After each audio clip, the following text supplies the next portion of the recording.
नमस्कार भाइ बहिनीहरू हो, तपाईँहरूलाई स्वागत छ नेपाल अनलाइन स्कुलको युट्युब च्यानलमा। हाम्रो च्यानलमा तपाईँहरूले क्लास नर्सरीदेखि मास्टरसम्मको सबै विषयको सबै भिडियोहरू भेटाउन सक्नुहुन्छ। त्यसको लागि तपाईँले युट्युबमा गएर अथवा फेसबुकमा गएर नेपाल अनलाइन स्कुल भनी सर्च गर्नुहोला र हाम्रो भिडियोलाई हेरेर धेरैभन्दा धेरै ज्ञान तपाईँहरूले लिन सक्नुहुन्छ।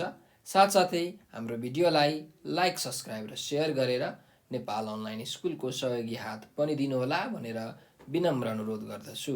सधैँ चाहिँ म खेमराज ढकाल हजुरहरूको अगाडि उपस्थित भइसकेको छु र आज म तपाईँहरूलाई कक्षा 8को नेपाली विषयको यो पाठ 4 अन्तर्गतको ग्रन्थ चित्र भन्ने पाठ चाहिँ पढाउन गइरहेको छु। र यो जुन पाठ छ यो पाठ चाहिँ इन्द्रबहादुर खत्रीले लेख्नु भएको छ। त के हो ग्रन्थ चित्र भनेको? त कुनै पनि ग्रन्थमा भएको चित्रलाई हामीले सामान्य भाषामा यसको सामान्य परिभाषा दिनु पर्यो भने त्यसलाई ग्रन्थ चित्र भन्छौँ। कुनै पनि ग्रन्थ भनेको कुनै पनि किताब हैन, कुनै पनि शास्त्र, कुनै पनि चाहिँ एक प्रकारको मन्दिरमा तपाईँले चित्रहरू देख्नुहुन्छ त्यसलाई पनि हामीले ग्रन्थ चित्र भन्छौँ। त भन्नुको मतलब के हो भने कुनै पनि चित्र छ जुन कलाको रूपमा प्रस्तुत भएको छ भने त्यसलाई हामीले ग्रन्थ चित्र भनेर भन्न सक्छौँ। त यस विषयमा अझै धेरै जानकारीका लागि हामी यो पाठ पढौँ ग्रन्थ चित्र है त। त्यसो भए मैले सुरु गरेँ हाम्रो यो पाठ ग्रन्थचित्र। मानिस सृजनशील प्राणी हो। उसले आफू जन्मेको प्रकृतिमा अनेक सिर्जना र विराट कलाका स्वरूपहरू देखेको छ। प्रकृतिका मनमोहक कलासँग रमाउँदै मानिस आफूले पनि प्रकृतिबाट धेरै कला सिकेको छ। प्रकृतिबाटै उसले कलाको आविष्कार पनि गरेको छ।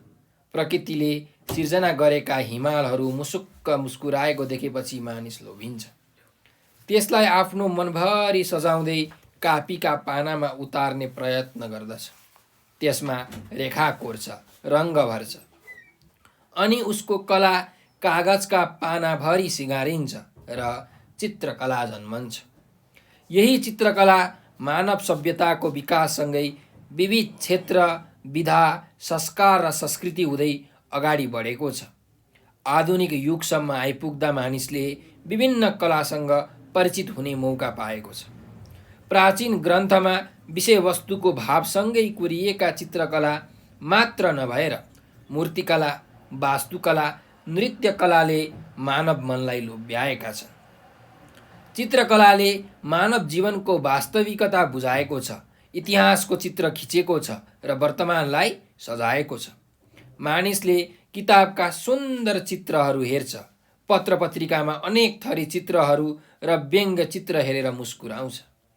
कतै मानव जीवनको सजीव चित्र देख्छ भने कतै सामाजिक दुर्वस्था समेटिएका व्यङ्ग्य चित्रहरू भेट्छ।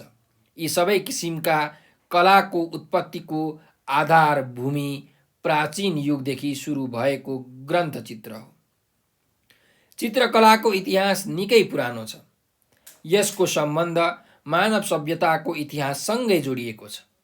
मानव सभ्यताको विकाससँगै धर्म, संस्कृति, सामाजिक मूल्य र मान्यताको विकास भएको हो। यी कुराहरूलाई आधार बनाउँदै निर्माण गरिएका चित्रहरू परम्परागत चित्रकला अन्तर्गत पर्दछन्। आधुनिक चित्रकलाको सुरुवात भने निकै पछि मात्र भएको पाइन्छ। परम्परागत नेपाली चित्रहरूमा पौवा चित्र, ग्रन्थचित्र, मुहार चित्र, दृश्य चित्र आदि पर्दछन्। यी विविध चित्रहरूमध्ये ग्रन्थचित्रको विशेष महत्त्व रहिआएको छ। ग्रन्थचित्र ललित कलाको दृश्य भेद अन्तर्गत पर्दछ। नेपालमा पाइएका प्राचीन चित्रहरू ग्रन्थचित्र हुन्। छापाखानाको आविष्कार हुनुभन्दा पहिले मानिसहरूले आवश्यक पर्ने चित्रहरू हातले कोर्दथे। त्यस्ता चित्रहरू हस्तलिखित ग्रन्थहरूमा लेखिएका विषयवस्तु र भावसँग मिल्ने खालका हुन्थे। यहीबाट ग्रन्थचित्रको उत्पत्ति भएको हो भन्ने अनुमान गरिन्छ। यस्ता ग्रन्थचित्रहरू ज्यादै सूक्ष्म रूपमा कोरिएका हुन्छन्। प्राचीन कालदेखि नै ग्रन्थको बाहिरी गातामा चित्र बनाइन्थ्यो। त्यसै गरी भित्री भागमा पनि चित्र बनाइन्थ्यो। यसकारण ग्रन्थचित्रलाई बाहिरी र भित्री गरी दुई भागमा विभाजन गरिएको पाइन्छ। पुस्तकको पाना वा भित्री भागको सुरक्षाका लागि गाता बनाउने चलन छ। प्राचीन समयमा ग्रन्थका गाता बनाउन प्राय काठका चिल्ला फल्याकहरू प्रयोग गरिन्थे। यस्ता गाताका दुवैतिर त्यस ग्रन्थमा आधारित भएका चित्रहरू बनाइन्थ्यो। ती चित्रहरूलाई गाता चित्र भनिन्छ। पुस्तकभित्र वर्णन गरिएका विषयवस्तुहरूलाई सरल तरिकाले बुझाउन विषय वा प्रसङ्ग अनुसार रेखा चित्र वा रङ्गीन चित्र पानाको छेउमा बनाइन्थ्यो। आवश्यकता अनुसार पानाको तल वा माथि पनि चित्रहरू कोर्ने गरिन्थ्यो। यसरी विषयवस्तुको वर्णनलाई स्पष्ट पार्ने गरी बनाएका चित्रलाई अहिले वर्णनात्मक रेखाचित्र पनि भनिन्छ। प्राचीन कालमा कागजको आविष्कार नभएको हुनाले ताडपत्र अथवा भोजपत्रमा ग्रन्थचित्र कोर्ने परम्परा थियो। ताडपत्र ताड रुखका लामा लामा पात सुकाएर त्यसमा लेख्न हुने गरी तयार पारिन्छ। ताडका पातहरू 3 इन्च जति चौडाइ र 20 इन्च जति लम्बाइका हुन्छन्। त्यस्तै भोजपत्र एक प्रकारको लेकाली जातको रुखको बोक्रा हो। यस्ता बोक्रालाई लामा किताबका पाना जस्तो रूपमा निकालेर सुकाई तिनमा चित्र कोरिन्छ। यसरी भोजपत्र, ताडपत्र तथा कागजमा लेखिएका यस्ता प्राचीन ग्रन्थलाई हस्तलिखित ग्रन्थ भनिन्छ। यिनै ग्रन्थहरूमा प्रयोग भएका चित्रलाई ग्रन्थचित्र भनिन्छ। 10औं शताब्दीको प्रज्ञापारमिता नेपाली चित्रकला मध्ये सबैभन्दा पुरानो चित्रकलामा आधारित ग्रन्थ हो। यो ग्रन्थचित्र 1.5 हात जति लामो ताडपत्रमा बनाइएको छ। यो चित्र विक्रम सम्वत 977 राजा शङ्करदेवको समयमा बनाइएको थियो। यसमा तलमाथि काठको फल्याकमा 18वटा बौद्ध देवी देवताका पञ्चबुद्ध, चतुसतारा, वज्रसत्व, बत्ती, फूल र शङ्ख लिएका देवी देवताका चित्र छन्। यसमा रातो रङको प्रधानता छ। हाल यो चित्र पाटन स्थित महाबौद्ध मण्डलका शाक्यहरूको जिम्मामा छ। ग्रन्थचित्रमा कलाकारले विषयवस्तुको आधारमा रङ र गरगहना, कपडा र मुखको हाउभाउ मिलाएर चित्र कोर्दछन्। कलाकारहरूले मुख्य देवता, सहायक देवता र राक्षसका चित्रमा भिन्नै रङको प्रयोग गर्दछन्। ग्रन्थचित्र बनाउँदा कलाकारले प्राकृतिक रङको प्रयोग गर्दछन्।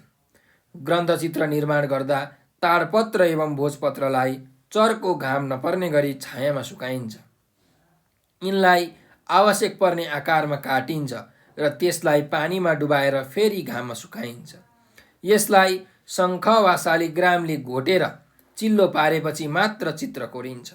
त्यस्ता किराले नकाटोस् भनेर हरिताल नामक विष लगाइन्छ। किताबका पानालाई एकापट्टि बाँधेर पुस्तकको आकार बनाइन्छ। त्यस पुस्तकको बाहिरी काठको पातलो फल्याकको गाता राखेर बानिन्छ। त्यस्ता ग्रन्थमा लेख्न बाँसको कलम प्रयोग गरिन्छ। चित्रमा रङ लगाउन चराको प्वाँख तथा कलाकार आफैले बनाएको जनावरको रौँको ब्रस प्रयोग गरिन्छ। लेखनका निम्ति कटुस, आँप र अमलाका पातलाई धेरै बेर पकाएर कालो मसी बनाइन्छ। यही मसीको प्रयोग गरेर ग्रन्थ लेख्ने र रेखाचित्र कोर्ने गरिन्छ। परम्परादेखि विकसित भएको ग्रन्थचित्रले अहिले व्यापक रूप ग्रहण गरेको छ। अहिले आएर विद्यार्थीहरूलाई पढाउन पनि विभिन्न चित्रहरूको प्रयोग गर्न थालिएको छ। यस्ता ग्रन्थचित्रहरूले भन्न खोजिएका विषयवस्तु र मनोभावलाई खुलस्त रूपमा बुझाउँछन्। त्यसैले दिन प्रतिदिन यसको लोकप्रियता बढ्दै गएको छ। अहिलेको फोटोग्राफीको विकास समेत पहिलेका यिनै ग्रन्थचित्रबाट भएको हो। आधुनिक युगमा आइपुग्दा पनि ग्रन्थचित्रको महत्त्व झन बढ्दै गइरहेको छ। यसको प्रयोगबाट हामीले आफ्नो कला र सिपलाई कुनै न कुनै रूपमा प्रस्तुत गरी जीवन उपयोगी बनाउन सक्नुपर्छ भनेर यो पाठ, ग्रन्थचित्र भन्ने पाठ सकिएको छ। त ग्रन्थचित्र भनेको के रहेछ त भन्दा जति पनि कलाहरू छन्, हैन, वास्तुकला होस्, मूर्तिकला होस्, नृत्यकला होस्, यी सबै कलाहरूलाई चाहिँ यी सबै कलाको उपयोग गरेर हामीले यदि कुनै चित्र कोर्छौँ, कुनै ग्रन्थमा, कुनै किताबमा चित्र कोर्छौँ भने यसलाई ग्रन्थचित्र भनिन्छ। त यो ग्रन्थचित्रको जुन परम्परा छ यो हाम्रो परापूर्वकालदेखि सुरु भएर आएको हो। विक्रम सम्वत 979 चाहिँ शङ्करदेवले यो ग्रन्थचित्रको सुरुवात गरेका छन्। त कुनै पनि चित्रले चाहिँ धेरै कुराहरू भन्न सक्छ। तपाईँले एक वाक्यमा लेखेको कुरालाई एउटा चित्रले मजाले भनिदिन सक्छ। तपाईँले एक अनुच्छेद एक पानामा लेखेको कुरालाई पनि एउटा चित्रले, एउटा सानो चित्रले मजाले भन्न सक्छ। त चित्रको महिमा, ग्रन्थचित्रको महिमा एकदमै ठुलो छ। यही ग्रन्थचित्रमा आधारित भएर अहिले जुन आधुनिक युगमा चाहिँ जुन फोटोग्राफीको प्रचलन आएको छ, यो त्यहीबाट आएको है। पहिलाका मानिसहरू चाहिँ बाँसले, यो बाँसमा कपास राखेर चाहिँ चित्रहरू कोर्दथे, विभिन्न रङहरू को संयोजन गरेर हैन। अब देवी देवताका लागि छुट्टै प्रकारको रङ, राक्षसका लागि छुट्टै प्रकारको रङ, वाहनहरूको लागि छुट्टै प्रकारका रङ प्रयोग गरेर चाहिँ कलाकारहरूले ग्रन्थचित्र लेख्ने गर्दथे, ग्रन्थचित्र कोर्ने गर्दथे। त यी ग्रन्थचित्रहरूको महिमा एकदमै अपार छ भनेर पनि हामीले यो पाठबाट बुझ्न सक्छौँ। अब यस पाठमा रहेका जुन शब्द अर्थ छन् त्यसमा हामी अलिकति आँखा दियौँ। त पहिलो यहाँ शब्द छ, हेरौँ, ग्रन्थचित्र भनेर भनेको छ। ग्रन्थचित्र भनेको के हो त भन्दा कुनै ग्रन्थ वा शास्त्रको कथामा आधारित चित्र है। कुनै पनि चित्रले हामीलाई एउटा कुनै कथा भनिरहेको हुन्छ। त कुनै शास्त्रमा, कुनै ग्रन्थमा चाहिँ त्यो कथा हुन्छ। त्यो कथाको वर्णन गर्ने जुन चित्र छ त्यसलाई हामी ग्रन्थचित्र भनेर भन्छौँ है। अर्को छ मनमोहक। मनमोहक भनेको चाहिँ मनलाई मोहित बनाउनेलाई हामी मनमोहक भन्छौँ। हाम्रो मनलाई मोहित बनाउने, मुग्ध पार्ने, मनलाई लोभ्याउने भनेको मनमोहक हो। अर्को छ आविष्कार। आविष्कार भनेको के हो त? पत्ता लगाउने काम, नयाँ कुराको खोजी गर्ने कामलाई हामी भन्छौँ आविष्कार। अर्कोमा छ वास्तुकला। त वास्तुकला भनेको के हो भन्दाखेरि वास्तु भनेको वस्तु भन्ने शब्दबाट आएको। कुनै पनि वस्तु चाहिँ निर्माण गर्ने एउटा जुन शैली हुन्छ त्यसलाई हामी वास्तुकला भन्छौँ। अब कुनै पनि वस्तुमा के पर्छ भन्दा घर, दरबार, देवालय, मठ, मन्दिर आदिहरू पर्दछन्। हो ती घर, दरबार, देवालय, मन्दिरहरू निर्माण गर्ने जुन शैली छ, जुन कला छ त्यसलाई वास्तुकला भनिन्छ। अर्को शब्दमा जाउँ, सजीव है। सजीव भनेको स प्लस जीव, सजीव भनेको जीवन भएकोलाई सजीव भनिन्छ, जिउँदो नमरेकोलाई सजीव भनेर भनिन्छ। अर्को जाउँ, दुर्वस्था भनेको छ। दुर्वस्था भनेको चाहिँ के हो त भन्दाखेरि दूर प्लस अवस्था, दुर्वस्था हैन। दुर्वस्था अथवा दुरावस्था पनि भनिन्छ यसलाई। यो भनेको चाहिँ एकदम नराम्रो अवस्था, कहाली लाग्दो अवस्थालाई दुरावस्था भनेर भनिन्छ है। अर्को जाउँ, आधुनिक भनेको छ, यसलाई अङ्ग्रेजीमा मोडर्न भनिन्छ। त आधुनिक भनेको जुन अहिलेको समय छ, अहिलेको युग, वर्तमान युगलाई हामी आधुनिक युग भन्छौँ है। अहिलेको अथवा वर्तमान भनेको चाहिँ आधुनिक हो। त्यस्तै अर्को जाउँ, पौवा चित्र भनेको छ। त पौवा चित्र भनेको चाहिँ के हो भन्दाखेरि कुनै पनि कागजमा अथवा कुनै पनि कपडामा चाहिँ देवी देवताको चित्र बनाइन्छ हो, त्यसलाई पौवा चित्र भनिन्छ। यो जुन प्राचीन शैलीको यो चित्र हो पौवा चित्र है। अर्को छ ललित कला भन्ने शब्द। त ललित कला भनेको के भन्दाखेरि आफ्नो मनको जुन भाव हुन्छ, जुन फिलिङ्स हुन्छ त्यसलाई व्यक्त गर्ने जुन चित्र, मूर्ति अथवा चाहिँ वास्तु अथवा शिल्पकला अथवा सङ्गीतको कलालाई हामी ललित कला भन्छौँ है। आफ्नो मनको भाव व्यक्त गर्ने चित्रकला होस्, मूर्तिकला होस्, वास्तुकला होस्, शिल्पकला होस्, सङ्गीतको कला होस्, त्यसलाई हामी ललित कला भनेर भन्छौँ। अर्को छ छापाखाना हैन।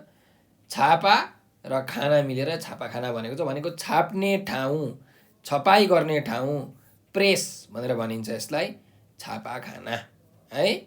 ल अर्को जाउँ, हस्तलिखित।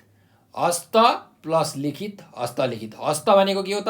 तत्सम शब्द हो, संस्कृत शब्द हो। हस्त भनेको हात हो, लिखित भनेको लेखिएको। त हातले लेखिएकोलाई हामी के भन्छौँ त? हस्तलिखित भनेर भन्छौँ। अर्को जाउँ, सूक्ष्म भनेको छ।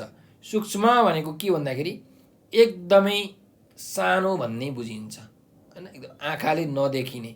तर यसको वास्तविक अर्थ यो पाठमा चाहिँ के हो भन्दाखेरि एकदमै गहिराइमा गएर यदि कुनै कुराले त्यसको भाव व्यक्त गर्छ भने त्यसलाई हामी सूक्ष्म भनेर भन्छौँ। एकदमै सानोभन्दा सानो विषयवस्तुलाई समेट्नेलाई हामी के भन्छौँ त? सूक्ष्म भनेर भन्छौँ है। अर्को जाउँ, रेखाचित्र भनेको छ। रेखा प्लस चित्र, रेखाचित्र। त रेखाको माध्यमबाट कुनै चित्र बनाइन्छ, रेखा कोरेर कुनै चित्र बनाइन्छ भने त्यसलाई रेखाचित्र भनिन्छ। रेखा तानेर कोरिएका चित्रहरू भनेको रेखाचित्र हो। अर्को जाउँ, ताडपत्र भनेको छ है। ताडपत्र भनेको के भन्दाखेरि ताड भनेको एउटा रुख हो हैन, पत्र भनेको पात हो। त एउटा ताड भन्ने रुख हुन्छ, त्यो ताड जातको रुखको पातलाई हामी के भन्छौँ? ताडपत्र भनेर भन्छौँ है। अर्को शब्दमा जाउँ, भोजपत्र भनेको छ। भोजपत्र भनेको चाहिँ के भन्दाखेरि एउटा रुख हुन्छ, हिमाली भेगमा पाइन्छ, यो माउन्टेन रिजनमा पाइन्छ। त्यो एक प्रकारको रुख हुन्छ, त्यो रुखको जुन बोक्रा छ त्यो बोक्रालाई हामी के भन्छौँ? भोजपत्र भन्छौँ। हिमाली भेगमा पाइने एक प्रकारको रुखको बोक्राबाट निकालिएको पत्रलाई भोजपत्र भनिन्छ है। अर्को जाउँ, प्रज्ञापारमिता भनेर भनेको छ। त प्रज्ञापारमिता भनेको चाहिँ के भन्दाखेरि यो एउटा प्रसिद्ध ग्रन्थ हो जसमा चित्रहरू कोरिएका छन्। ज्ञानको पूर्णता भएकोलाई प्रज्ञापारमिता भनेर भनिन्छ। एक प्रकारको यो प्रसिद्ध बौद्ध ग्रन्थमा कोरिएको चित्र हो प्रज्ञापारमिता है। अर्कोमा जाउँ, पञ्चबुद्ध भनेर भनेको छ।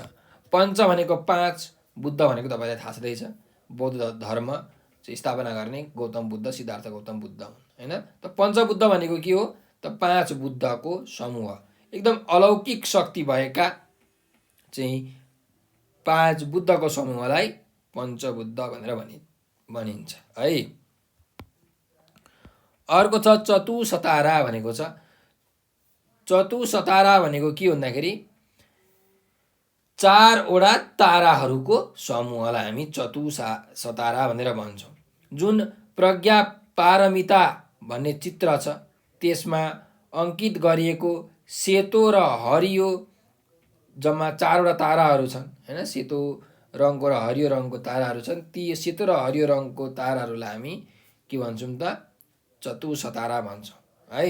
प्रज्ञापारमिता चित्रमा अङ्कित श्वेत हरित आदि 4 ताराहरूको समूहलाई हामी चतुसतारा भनेर भन्छौँ।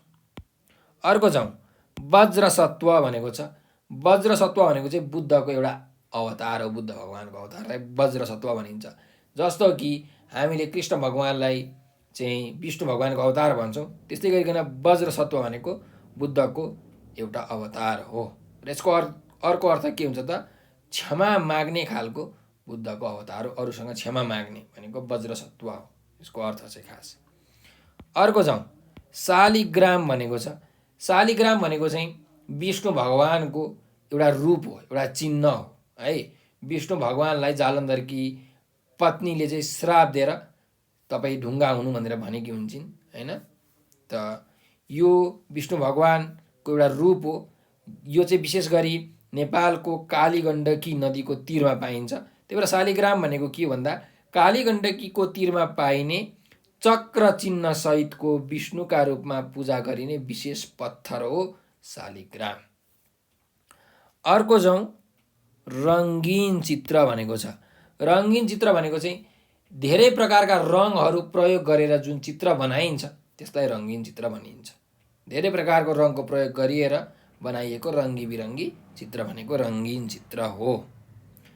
अर्को जाउँ, मनोभाव भनेको छ। मन प्लस भाव, मनोभाव भनेको मनको जुन भाव छ, मनको जुन विचार छ, मनको जुन स्थिति छ त्यसलाई मनोभाव भनेर भनिन्छ। अर्को शब्द छ जीवनोपयोगी हैन। यो भनेको चाहिँ जीवन प्लस उपयोगी, जीवनोपयोगी। यो भनेको जीवनका लागि उपयोग हुनेलाई हामी के भन्छौँ? जीवनोपयोगी भनेर भन्छौँ है। ल त यी थिए हाम्रा पाठका शब्द अर्थहरू। अब यस पाठको अभ्यासतिर हामी अघि बढौँ। त क नम्बरको अभ्यास छ हेर्नुहोस्। पाठको पहिलो अनुच्छेद पालै पालो सस्वर वाचन गर भनेर भनेको छ। जुन पाठको पहिलो अनुच्छेद छ त्यसलाई चाहिँ तपाईँले पालै पालो सस्वर वाचन गर्नु पर्यो। तपाईँले पनि आफ्नो कक्षामा शिक्षकहरूलाई होइन यो वाचन गरेर सुनाउनुहोस्। यो पाठको पहिलो अनुच्छेद होइन, पालै पालो चाहिँ एकचोटि एउटा विद्यार्थीले अर्कोचोटि अर्को विद्यार्थीले सस्वर वाचन गर्नु होला, स्वर निकालेर चाहिँ पढ्नु होला भनेर भन्न खोजेको है त। ल अब अर्को शब्दमा जाउँ, अर्को अभ्यासमा जाउँ। उत्तर भन भनेर भनेको छ। त यसमा प्रश्नहरू सोधिएको छ 6 नम्बरसम्म। अब हामी हेरौँ प्रश्नहरू के कस्ता छन्। क नम्बरको प्रश्न छ हेर्नुहोस्। मानव मनलाई लोभ्याउने कला कुन कुन हुन् भनेको छ। त मानव मनलाई लोभ्याउने कला चित्रकला, वास्तुकला, मूर्तिकला र नृत्यकलाहरू हुन्। यसरी हामीले उत्तर लेख्न सक्छौँ। अर्को प्रश्नमा जाउँ। ग्रन्थ, चित्र, ललित कलाको कुन भेद अन्तर्गत पर्दछ भनेर भनेको छ। त ग्रन्थ, चित्र, ललित कलाको दृश्य भेद अन्तर्गत पर्दछ भनेर हामीले यसको उत्तर लेख्न सक्छौँ है। अर्को जाउँ। कस्ता चित्रलाई गाता चित्र भनिन्छ भनेर भनेको छ। त कुनै पनि ग्रन्थको बाहिरी आवरणमा बनाएका चित्रलाई गाता चित्र भनिन्छ होइन। कुनै पनि ग्रन्थको जुन बाहिरीपट्टि बनाइएको चित्रहरू छन्, बाहिरी आवरणमा बनाइएका जुन चित्रहरू छन् त्यसलाई गाथा चित्र भनिन्छ। अर्को जाउँ। ताडपत्र कसरी तयार पारिन्छ भनेर भनेको छ। त कसरी तयार पारिन्छ भन्दा ताडपत्र भनेको चाहिँ एउटा ताडको रुख हुन्छ। त्यो रुखको लामो लामो पातलाई सुकाएर चाहिँ ताडपत्र तयार गरिन्छ अनि त्यसमा लेख्ने काम गरिन्छ हो। त ताडपत्र कसरी तयार पारिन्छ भन्दा ताडको रुखमा भएका लामा लामा पात सुकाएर त्यसमा लेख्ने गरी ताडपत्र तयार पारिन्छ। यसरी हामीले यसको उत्तर लेख्न सक्छौँ है त। अर्को प्रश्नमा जाउँ। प्राचीन समयमा चित्र बनाउँदा कलाकारले कुन रङ्गको प्रयोग गर्थे भनेर भनेको छ। त प्राचीन समयमा चित्र बनाउँदा कलाकारले प्राकृतिक रङको प्रयोग गर्थे। जुन प्रकृतिमा पाइएका छन् होइन ती रङको चाहिँ प्रयोग गर्दथे। ल अर्कोमा जाउँ। हामीले कुन कुन कलासँग परिचित हुने मौका पाएका छौँ भनेको छ। त हामीले कुन कुन कलासँग परिचित हुने मौका पाएका छौँ त हामीले चित्रकला, मूर्तिकला, वास्तुकला, नृत्यकला आदिसँग परिचित हुने मौका पाएका छौँ भनेर यसको हामीले उत्तर लेख्न सक्छौँ है त। ल अब अर्को प्रश्नमा जाउँ। अर्को प्रश्न के छ भने यहाँ हेर्नुहोस्। तलका भनाइ ठिक भए ठिक चिन्ह र बेठिक भए बेठिक चिन्ह लगाऊ भनेर भनेको छ। त हामी ठिक छ भने ठिक चिन्ह लगाऊ, बेठिक छ भने बेठिक चिन्ह लगाऊ है त। ल हेरौँ। ग्रन्थ चित्र निर्माण गर्दा ताडपत्र एवं भोजपत्रलाई छायामा सुकाइन्थ्यो। ठिक हो कि बेठिक हो? एकदम ठिक हो। चर्को घाममा सुकाउँदैन थियौँ, हामी छायामा सुकाउँथ्यौँ भोजपत्र र ताडपत्रलाई। त्यही भएर यो ठिक वाक्य हो। यसरी तपाईँले ठिक हान्नु पर्यो। अर्कोमा जाउँ। अहिले सामाजिक दुर्वस्थाप्रति व्यङ्ग गरिएका चित्रहरू पाइँदैनन् भनेको छ। त पाइन्छन् कि पाइँदैनन्? जुन समाजमा रहेका नराम्रो अवस्थाहरू छन् ती अवस्थाप्रति व्यङ्ग्य गरेका चित्रहरू पाइन्छन् कि पाइँदैनन्? त पाइन्छन्, अहिले पनि पाइन्छन्। तपाईँले आफ्नो सामाजिकको किताबमा हेर्नु भने धेरै भेट्न सक्नुहुन्छ।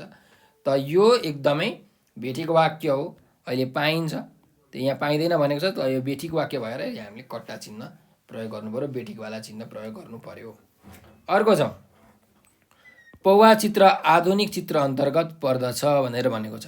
त पौवा चित्र भनेको चाहिँ प्राचीन कालमा बनाइएका चित्रहरू हुन् होइन। परम्परागत चित्र हो यो, वर्तमान कालमा बनाइएको चित्र होइन, आधुनिक चित्र होइन। त्यही भएर पौवा चित्र आधुनिक चित्र अन्तर्गत पर्दछ भनेको छ। यो एकदम बेठिक वाक्य हो। त्यही भएर यहाँ कट्टा चिन्हको प्रयोग गर्नु पर्यो। अर्को जाउँ। नेपालमा पाइएका प्राचीन चित्रहरू ग्रन्थ चित्र हुन् भनेको छ। त नेपालमा जुन प्राचीन चित्रहरू छन्, पुराना चित्रहरू छन्, ती भनेका सबै ग्रन्थ चित्रहरू नै हुन्। एकदम ठिक वाक्य हो। अन्तिम वाक्य छ। ग्रन्थका गाथा बनाउन प्राय काठका चिल्ला फल्याकहरूको प्रयोग गरिन्छ भनेर भनेको छ। त जुन ग्रन्थको गाथा हुन्छ त्यो गाथा बनाउन चाहिँ काठको चिल्ला फल्याकहरूको प्रयोग गरिन्थ्यो है पहिले। त यो एकदम ठिक वाक्य हो। त्यसैले तपाईँले यसमा ठिक चिन्ह लगाउनु पर्यो है। ल अब अर्को अभ्यासतिर अघि बढौँ भाइ बहिनीहरू। 4 नम्बरको अभ्यास चाहिँ हेर्नुहोस्। पाठबाट उपयुक्त शब्द खोजेर खाली ठाउँ भर भनेको छ। ल हेरौँ। क नम्बरमा छ आधुनिक चित्रकलाको सुरुवात भने ड्यास मात्र भएको हो भनेर भनेको छ। त आधुनिक चित्रकलाको सुरुवात भने निकै पछि मात्र भएको हो है। प्राचीन चित्रकला भइसकेपछि निकै पछि आधुनिक चित्रकलाको सुरुवात भएको थियो। त्यही भएर यहाँ के हुन्छ त निकै पछि। अर्कोमा जाउँ। ख नम्बरमा विषयवस्तुको वर्णनलाई स्पष्ट पार्न बनाइएका चित्रलाई ड्यास भनिन्छ, ड्यास पनि भनिन्छ। त के भनिन्छ? कुनै पनि विषयवस्तुको वर्णनलाई स्पष्ट पार्न बनाइएका चित्रलाई वर्णनात्मक रेखाचित्र पनि भनिन्छ। के भनिन्छ अरे? वर्णनात्मक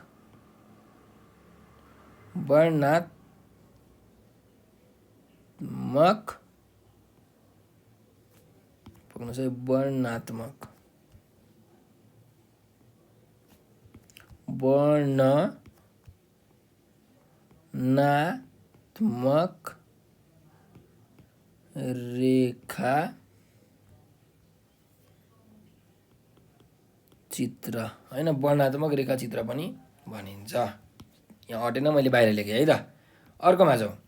नेपाली चित्रकला मध्ये सबैभन्दा पुरानो 10औं शताब्दीको ड्यास चित्र रहेको छ। कुन चित्र? 10औं शताब्दीको प्रज्ञापारमिता भन्ने चाहिँ नेपाली चित्रकला मध्ये सबैभन्दा पुरानो 10औं शताब्दीको के हो त यो चित्र हो, प्रज्ञापारमिता भनेर। के हो अरे? प्रज्ञापारमिता। अर्कोमा जाउँ। ग्रन्थचित्रले भन्न खोजिएको मनोभावनालाई ड्यास रूपमा बुझाउँछन्। ग्रन्थचित्रले चाहिँ हाम्रो मनको भावनालाई के गर्छन् त? खुलस्त रूपमा बुझाउँछन्, एकदम खुला प्रकारले बुझाउँछन्। त्यही भएर यहाँ खुलस्त भन्ने शब्द हुन्छ, तपाईँले पाठबाट हेर्न सक्नुहुन्छ है त। ल, यी थियो हाम्रो यो पाठका चाहिँ अभ्यासहरू। अब हामी प्रश्न उत्तरको अभ्यासमा जाउँ। हेरौँ यहाँ के भनेको छ। तलका प्रश्नहरूको संक्षिप्त उत्तर देऊ भनेर भनेको छ। त छोटो उत्तर दिनु पर्यो, 2-3 लाइन 4-5 लाइन यसरीमा हैन। तपाईँहरूले छोटो उत्तर दिनु पर्यो है। ल हेरौँ। क नम्बरमा छ चित्रको जन्म कसरी भयो भनेर भनेको छ। त चित्रको जन्म कसरी भयो भन्दा चित्रकला त पहिली परापूर्वकालदेखि प्राचीन कालदेखि नै चलिआएको हो। चित्रकलाको इतिहास एकदमै पुरानो छ र यो चित्रकलाको जुन सम्बन्ध मानव सभ्यताको इतिहाससँग जोडिएको छ। मानिसले आफ्नो कलालाई कापीका पानामा कोरी सिँगार्न थालेपछि बल्ल चित्रकलाको जन्म भएको हो हैन। तपाईले यही कुरालाई यहाँ लेख्न सक्नुहुन्छ। चित्रको जन्म कसरी भयो भन्दा चित्रकलाको इतिहास निकै पुरानो छ। यसको सम्बन्ध मानव सभ्यताको इतिहाससँगै जोडिएको छ। मानिसले उसको कलालाई कापीका पानामा कोरी सिँगार्न थालेपछि चित्रकलाको जन्म भयो भनेर यसरी उत्तर लेख्नु होला है त। अर्को प्रश्नमा जाउँ।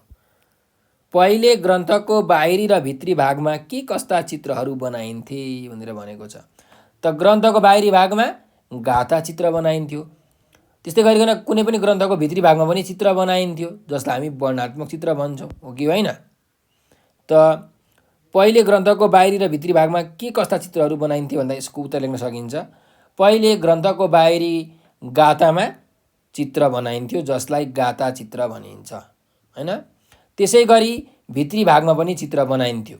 पुस्तकको पाना वा भित्री भागको सुरक्षाका लागि गाथा बनाउने चलन छ। यस्ता गाथाका दुवैतिर त्यस ग्रन्थमा आधारित भएका चित्रहरू बनाइन्थ्यो। पुस्तकका भित्र वर्णन गरिएका विषयवस्तुहरूलाई सरल पाराले बुझाउन विषय प्रसङ्ग अनुसार रेखाचित्र वा रङ्गीन चित्र पानाको छेउमा बनाइन्थे भनेर तपाईँहरूले उत्तर लेख्न सक्नुहुन्छ है त। अर्कोमा जाउँ। कागजको आविष्कार हुनुभन्दा पहिले ग्रन्थचित्रहरू कसरी कोरिन्थे भनेर भनेको छ। त कागज आउनुभन्दा अगाडि चाहिँ ताडपत्रमा भोजपत्रहरूमा चाहिँ ग्रन्थचित्रहरू कोरिन्थे। त ताडको एउटा रुख हुन्थ्यो, त्यसको लामो लामो पातहरूमा लेखिन्थ्यो। त्यस्तै भोजपत्रको बोक्राहरू सुकाइन्थ्यो र ती बोक्राहरूलाई चाहिँ सुकाइसकेपछि, ती पातहरूलाई सुकाइसकेपछि चित्र बनाउन उपयोग गरिन्थ्यो, हो कि होइन? त्यसरी चित्र कोरिन्थ्यो। त्यही भएर यसको उत्तर के लेख्न सकिन्छ भन्दाखेरि कागजको आविष्कार हुनुभन्दा पहिले ग्रन्थचित्रहरू कसरी कोरिन्थे भन्दा कागजको आविष्कार हुनुभन्दा पहिले ताडपत्र र भोजपत्रमा ग्रन्थचित्रहरू कोरिन्थे। पहिले ताड नामको रुखका पातहरू तथा भोजपत्रका बोक्राहरू सुकाइन्थ्यो। ती पात तथा बोक्राहरू सुकेर चित्र बनाउन योग्य भएपछि चित्रहरू कोरिन्थे। यसरी हामीले यसको उत्तर लेख्न सक्छौँ है त। ल अब अर्को प्रश्नमा जाउँ। अर्को प्रश्न यहाँ हामीलाई अर्को अभ्यास छ, 6 नम्बरको अभ्यास। तलका प्रश्नहरूको लामो उत्तर देऊ भनेको छ। अब हामीले चाहिँ यसको एकदमै लामो उत्तर दिनु पर्यो है। तपाईँको कपीको 6-7 लाइन, 8 लाइन, 10 लाइन जति सक्नुहुन्छ लामो बनाएर तपाईँले यसको उत्तर लेख्न सक्नुहुन्छ।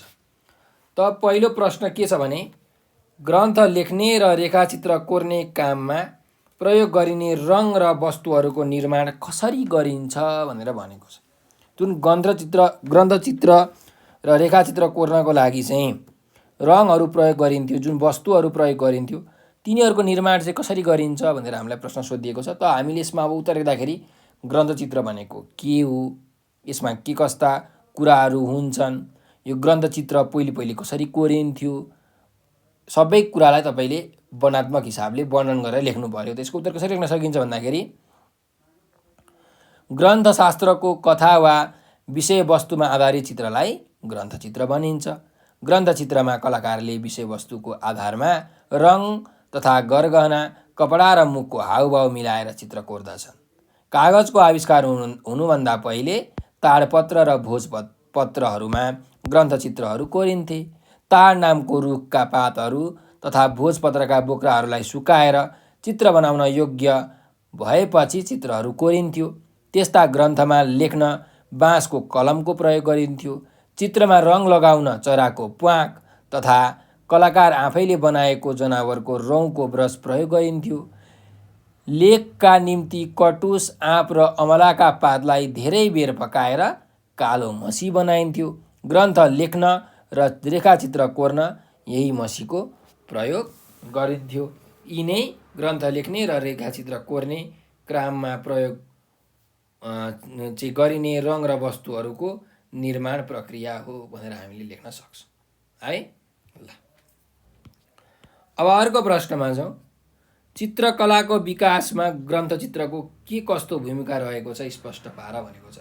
जुन चित्रकलाको विकास भएको छ, अहिले तपाईँहरू धेरै चित्रहरू देख्नुहुन्छ आफ्नो पुस्तकहरूमा, आफ्नो कापी किताबहरूमा होइन। त यो ग्रन्थचित्रको के कस्तो भूमिका रहेको छ त यसलाई हामीले स्पष्ट पार्नुपर्ने छ। ठिक छ। त अब यहाँ तपाईँले के लेख्न सक्नुहुन्छ भन्दाखेरि ग्रन्थचित्र भनेको चाहिँ यो चित्रकलाको जुन इतिहास छ यो एकदमै पुरानो हो। यसको कुरा चाहिँ मानव सभ्यताको इतिहाससँग जोडिएको छ। मानव सभ्यताको विकाससँगै जुन धर्महरू, संस्कृतिहरू, सामाजिक मूल्य र मान्यतामा केन्द्रित भएर चाहिँ निर्माण गरिएको चित्रहरू परम्परागत चित्रकलाका नमुनाहरू हुन्। आधुनिक चित्रकलाको सुरुवात निकै पछि भए पनि ग्रन्थचित्रले त्यसको ठाउँ लिएका छन्। परम्परागत रूपमा केवल ग्रन्थको शोभा र विषयवस्तु स्पष्ट पार्न कोरिने ग्रन्थहरूको प्रभाव अहिले झनै बढ्न थालेको छ। विद्यार्थीलाई पढाउन, मनोभावनालाई खुलस्त पार्न र सिकाइका लागि वस्तुनिष्ठ बनाउन चित्रकलाको व्यापक प्रयोग गरिन्छ। यसको पूर्वज ग्रन्थचित्र नै हो। यसरी चित्रकलाको विकासमा ग्रन्थचित्रले उल्लेखनीय भूमिका पुर्याएको प्रष्ट हुन्छ भनेर तपाईँले यसको उत्तर लेख्न सक्नुहुन्छ है त। ल मैले भनेका जुन प्रश्नहरूका उत्तरहरू छन् तपाईँले एकदम ध्यानपूर्वक सुनेर तपाईँले त्यसलाई लेख्न सक्नुहुन्छ, आफ्नो कापीमा उतार्न सक्नुहुन्छ है त। अब अर्को अभ्यासमा जाउँ। अभ्यास नम्बर 7 मा भाव स्पष्ट पार भनेको छ। भनेको मतलब यहाँ दिएको जुन वाक्यहरू छ त्यसले भन्न खोजेको कुरा के हो त त्यसलाई हामीले अब स्पष्ट पार्नुपर्ने छ। ल हेरौँ। क नम्बरमा छ मानव सभ्यताको विकाससँगै धर्म, संस्कृति, सामाजिक मूल्य र मान्यताको विकास भएको हो भनेर भनेको छ। जुन मान्छेको जुन सभ्यता छ, मान्छेको जुन जीवन जिउने शैली छ, हो। त्यसको विकाससँगै चाहिँ धर्मको पनि, संस्कृतिको पनि, सामाजिक मूल्य र मान्यताको पनि विकास भएको हो भनेर चाहिँ हामीले यहाँ अब यसलाई स्पष्ट पार्नुपर्ने छ। त कसरी स्पष्ट पार्न सकिन्छ भन्दाखेरि मान्छे भनेको एउटा विवेकशील प्राणी हो। मान्छेमा विवेक हुन्छ, चेतना हुन्छ र मानवको विकास भनेकै के हो त? मानव सभ्यताको विकास हो। समय सँगसँगै के हुन्छ? धर्म, संस्कृति, सामाजिक मूल्य र मान्यताको विकास हुँदै गइरहेको छ। धर्म, संस्कृति, सामाजिक मूल्य, मान्यता भनेका मानव निर्मित कुराहरू हुन्। इतिहासको कालखण्डमा जीवन पद्धतिमा परिष्कार गर्ने उद्देश्यले मानिसले विभिन्न धर्महरूको सुरुवात गरेको थियो। यही धर्मले पाप र पुण्यका बारेमा मानिसलाई सचेत गराउँदै गयो र सत्यको बाटोमा लाग्न प्रोत्साहन गर्दै गयो। धर्मको मुख्य आधार भनेको धर्म, संस्कृति, सामाजिक मूल्य र मान्यता थियो। मानव सभ्यतालाई जगैदेखि बलियो बनाउन यिनीहरूको एकदमै ठुलो योगदान रहेको छ। मानव सभ्यताको विकासका लागि धर्म, संस्कृति, सामाजिक मूल्य र मान्यता भनेका विकासका पूर्वाधारहरू हुन्। मानव सभ्यताको विकाससँगै धर्म, संस्कृति, सामाजिक मूल्य र मान्यताको पनि विकास भएको छ भनेर यसरी तपाईँहरूले उत्तर लेख्न सक्नुहुन्छ है त। अर्कोमा जाउँ। हामीले आफ्नो कला र सिपलाई कुनै न कुनै रूपबाट प्रस्तुत गरी जीवन उपयोगी बनाउन सिक्नुपर्छ भनेर भनेको छ। त यो कुरालाई हामीले स्पष्ट पार्नु पर्यो। त्यसलाई कसरी स्पष्ट पार्न सकिन्छ भन्दाखेरि मान्छे भनेको चाहिँ के हो त? सृजनशील प्राणी हो। मानिसले सिर्जना गर्न सक्छ, नयाँ नयाँ कुरा बनाउन सक्छ। उसले अनेक सिर्जना र चाहिँ विशट कलाका स्वरूपहरू देखेको छ। सुन्दर पक्षलाई सर्वोत्तम अभिव्यक्तिले प्रस्तुत गर्नु भनेकै कला हो। यसका लागि सिप, क्षमता आदि आवश्यक पर्दछ। कला धेरै प्रकारका हुन्छन्। त्यसमा चित्रकला, मूर्तिकला, वास्तुकला, नृत्यकला आदि केही उदाहरणहरू मात्र हुन्। मानव जीवनलाई सार्थक तुल्याउने कला नै हो। कला जीवनका लागि भन्ने मान्यतालाई आत्मसात गरी कलालाई जीवन उपयोगी बनाउन सिक्नुपर्छ। सिप सिर्जनाको आधार हो। कला एउटा सिर्जना हो। हामीले आफूमा भएको सिपलाई सान्दर्भिक रूपले प्रस्तुत गरी आफ्नो कला देखाउनुपर्छ। हामीले हाम्रा सबै खालका कला र सिपलाई जीवन सापेक्ष बनाउँदै जानुपर्छ। त्यस्तै आफूमा भएका कला सिपलाई कहिल्यै पनि लुकाउनु हुँदैन। यसलाई प्रस्तुत गरी जीवन उपयोगी बनाउन सक्नु पर्दछ भनेर हामीले यसलाई स्पष्ट पार्न सक्छौँ है त। ल त अब हामी अर्को अभ्यासमा जाउँ। अभ्यास नम्बर 8मा ग्रन्थ प्लस चित्र, ग्रन्थ चित्र भए जस्तै तलका शब्दमा चित्र जोडेर नयाँ शब्द बनाऊ भनेको छ। त यहाँ हेर्नुहोस्, मुहारबाट के हुन्छ त? मुहार प्लस चित्र, मुहार प्लस चित्र के हुन्छ? मुहार चित्र हो। दृश्य प्लस चित्र, दृश्य प्लस चित्र के हुन्छ? दृश्य चित्र, दृश्य चित्र। पौवा प्लस चित्र, पौवा चित्र। रेखा प्लस चित्र, रेखा चित्र। यसरी बनाउन सक्नुहुन्छ है तपाईँले। ल अब अर्को अभ्यासमा जाउँ। अर्को अभ्यासमा चाहिँ हेर्नुहोस्, यो 9 नम्बरको अभ्यास छ वाक्यमा प्रयोग गर भनेर। अब यहाँ हामीलाई शब्दहरू दिएको छ, यिनीहरूलाई चाहिँ हामीले वाक्यमा प्रयोग गर्नु पर्यो है। अब हेरौँ यहाँ के शब्द छ त? पहिलो शब्द छ मनोभाव। मनोभाव भनेको मनको भाव हो हैन त। मनोभावलाई कसरी हामीले प्रश्न वाक्यमा प्रयोग गर्न सक्छौँ भन्दाखेरि मानिसहरूले आफ्नो मनोभावलाई व्यक्त गर्न चित्रकलाहरू बनाउने गर्दछन् अथवा चित्रहरू बनाउने गर्दछन्। यसरी हामीले लेख्न सक्छौँ है। अर्को जाउँ, ताडपत्र भनेको छ। ताडको रुखको लामो लामो पात सुकाएर एउटा पत्र बनाइन्छ, त्यसलाई ताडपत्र भनिन्छ है। त प्राचीन कालमा मानिसहरू ताडपत्रमा चित्रहरू कोर्ने गर्दथे। यसरी हामीले वाक्य बनाउन सक्छौँ है। ल अर्को छ परम्परा। त्यसलाई प्रयोग गरेर वाक्य के बनाउन सकिन्छ भन्दा हाम्रो परम्परादेखि चल्दै आएको संस्कृतिलाई हामीले संरक्षण गर्नु पर्दछ। यसरी वाक्य बनाउन सक्छौँ है। ल, दुर्वस्था भनेको चाहिँ नराम्रो अवस्था, नराम्रो स्थितिलाई दुर्वस्था भनिन्छ। त अहिलेको समयमा पनि चाहिँ समाजको दुरवस्था देखाउनका लागि विभिन्न चित्रहरू कोरिने गर्दछन्। यसरी वाक्य बनाउन सकिन्छ है। ल, त अर्को अभ्यासमा जाउँ। अभ्यास नम्बर 10 मा मिल्दो अर्थ छानेर जोडा मिलाऊ भनेको छ। अब हामीलाई यहाँ शब्दहरू दिएको छन्, यिनीहरूको अर्थ चाहिँ हामीले खोजेर जोडा मिलाउनु पर्ने छ है त।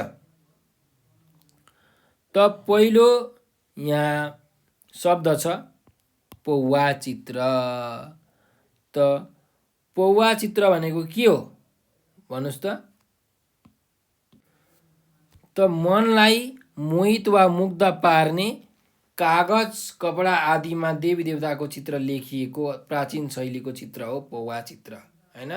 त कागजमा, कपडामा देवी देवताको चित्र बनाइन्थ्यो हैन। यो प्राचीन शैलीको चित्र हो पौवा चित्र है। त्यस्तै गरिकन अर्को शब्दमा जाउँ। वास्तुकला भनेको छ।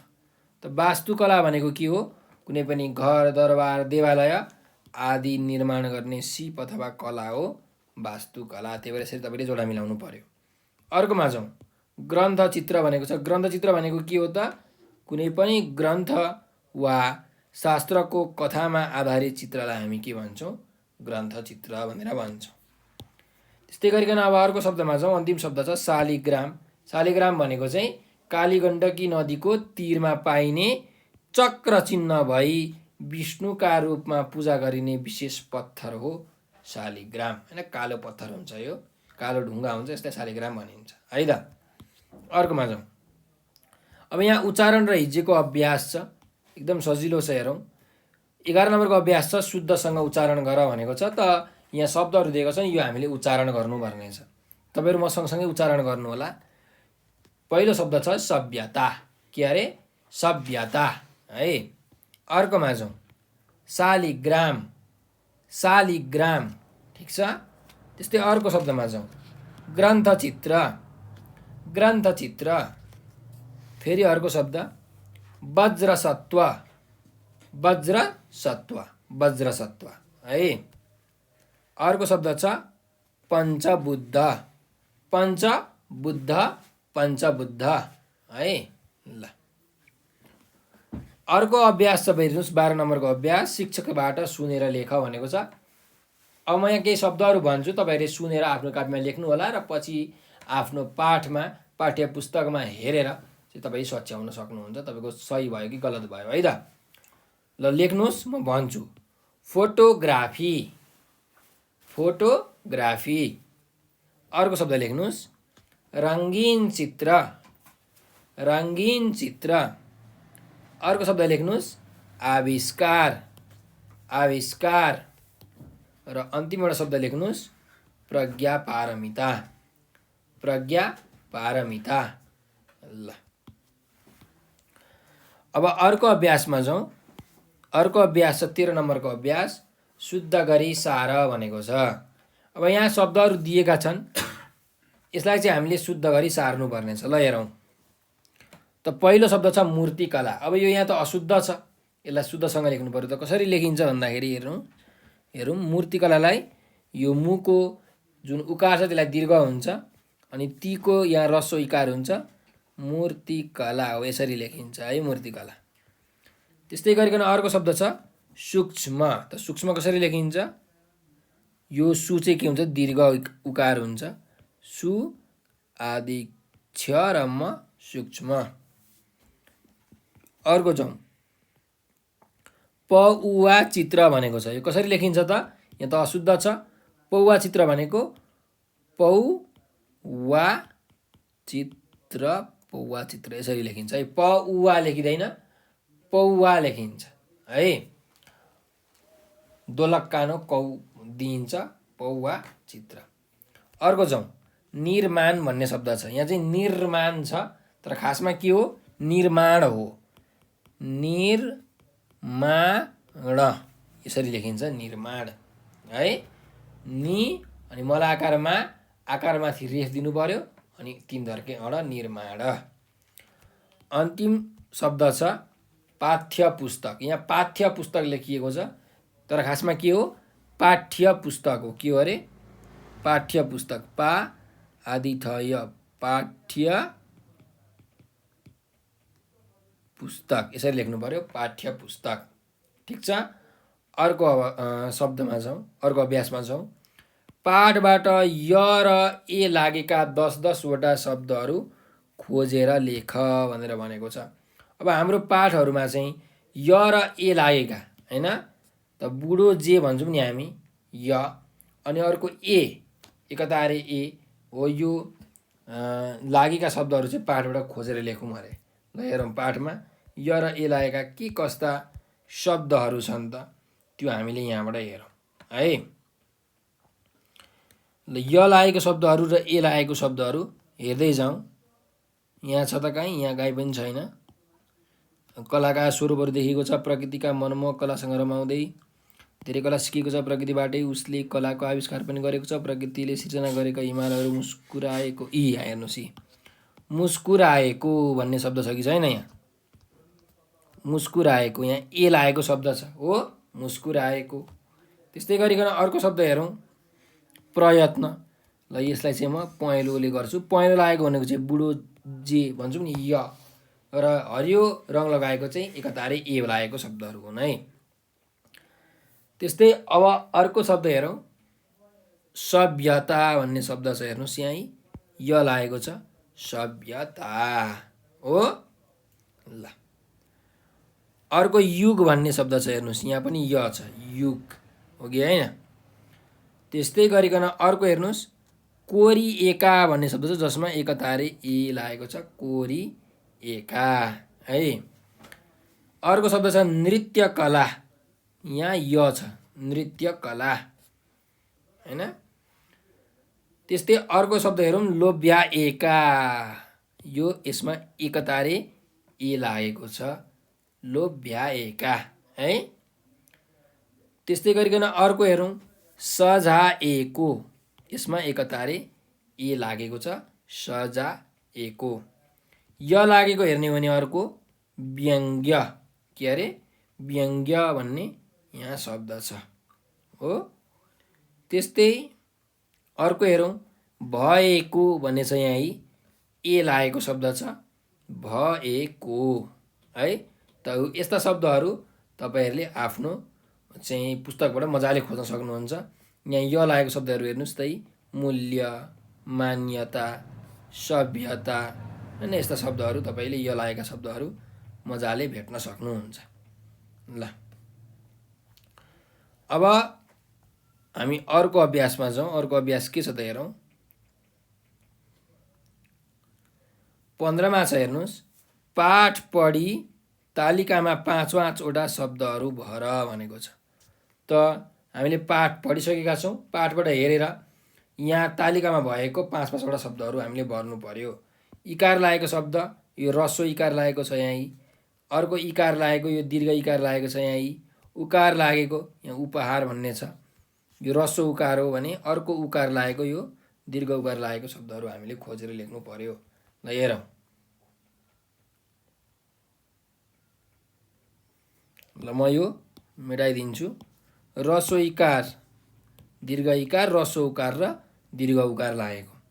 ल हेरौँ है त।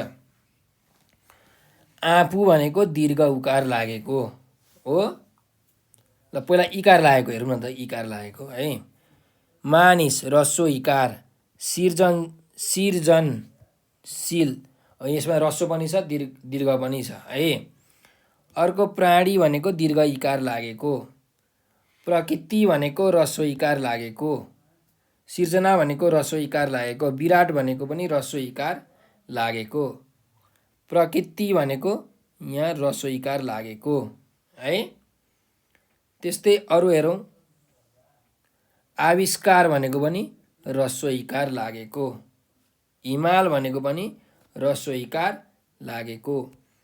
पछि भनेको पनि ह्रस्व इकार लागेको। लोभिन्छ पनि ह्रस्व इकार लागेको। मनभरि यो पनि ह्रस्व इकार लागेको। ह्रस्व इकार लागेको धेरै शब्दहरू छन् यहाँ। दीर्घ इकार लागेको हेर्नुहोस् त काफी भन्ने शब्द छ, यहाँ दीर्घ इकार लागेको छ। त्यस्तै यही भन्ने शब्द छ, यसमा पनि दीर्घ इकार लागेको छ हो। त्यस्तै अरू दीर्घ इकार लागेका शब्दहरू के छन् त हेर्दै जाउँ। प्राचीन भन्ने शब्द चाहिँ हेर्नुहोस् त यहाँ दीर्घ इकार लागेको छ कि छैन त, लागेको छ नि, यो पनि दीर्घ इकार लागेको शब्द हो प्राचीन। त यस्ता शब्दहरू यहाँ तपाईँले खोज्न सक्नुहुन्छ। सजीव भन्ने शब्द छ, यसमा पनि दीर्घ इकार लागेको छ। यी भन्ने एउटा यो शब्द छ, यो पनि दीर्घ इकार लागेको शब्द हो हैन। यस्ता शब्दहरू तपाईँहरूले खोज्न सक्नुहुन्छ इकार लागेको है। अब उकार लागेकोमा छ, मैले मेटाइदिएँ। तपाईँहरूले भिडियोलाई अगाडि गरेर चाहिँ ह्रस्व इकार र दीर्घ इकार लागेको शब्दहरू हेर्न सक्नुहुन्छ। अब ह्रस्व उकार र दीर्घ उकारमा छ। आफू भनेको दीर्घ उकार हो कि होइन। त्यस्तै गरिकन अब जाउँ अर्को शब्दमा। उकार लागेको शब्द ह्रस्व उकार अथवा दीर्घ उकार। यहाँ मुसुक्क भनेको ह्रस्व उकार लागेको शब्द। मुस्कुराएको यो पनि ह्रस्व उकार लागेको शब्दहरू हो दुईटा है।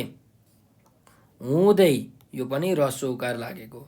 आधुनिक यो पनि ह्रस्व उकार लागेको।